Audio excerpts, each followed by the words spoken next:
We're going to look at the transformation f of x plus a. Our red curve here is y is sine x. If we look at the blue curve, we can see that the blue curve is the red curve shifted upwards by 2 units at every single point. So it's a transformation of the form f of x plus a with a equal to 2. We could write this as 2 plus sine x.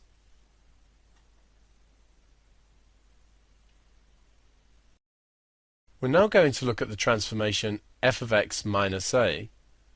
The red curve is once again y is sine x. If we look at the blue curve, we can see it's been shifted to the right by 45 degrees. And again here we can see a shift of 45 degrees to the right. We know that f of x minus a produces a shift to the right of a units, so it follows that the blue curve here is sine of x minus 45 degrees.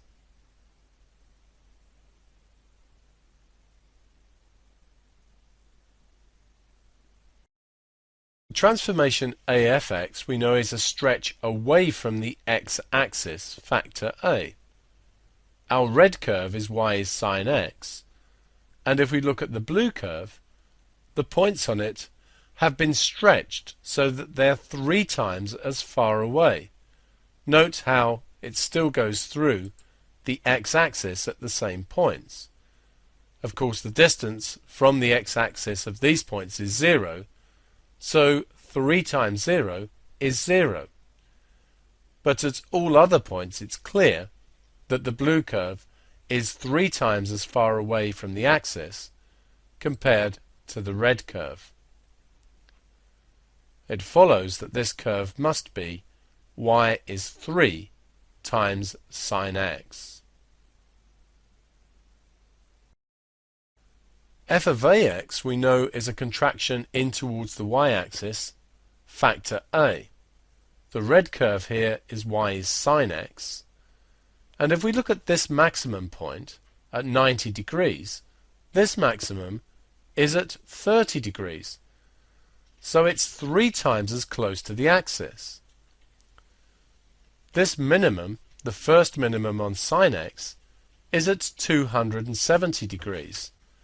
The first one on the purple curve is at 90 degrees. And 270 divided by 3 is 90. So all the points are 3 times as close. It follows that this must be the curve y equals sine 3x.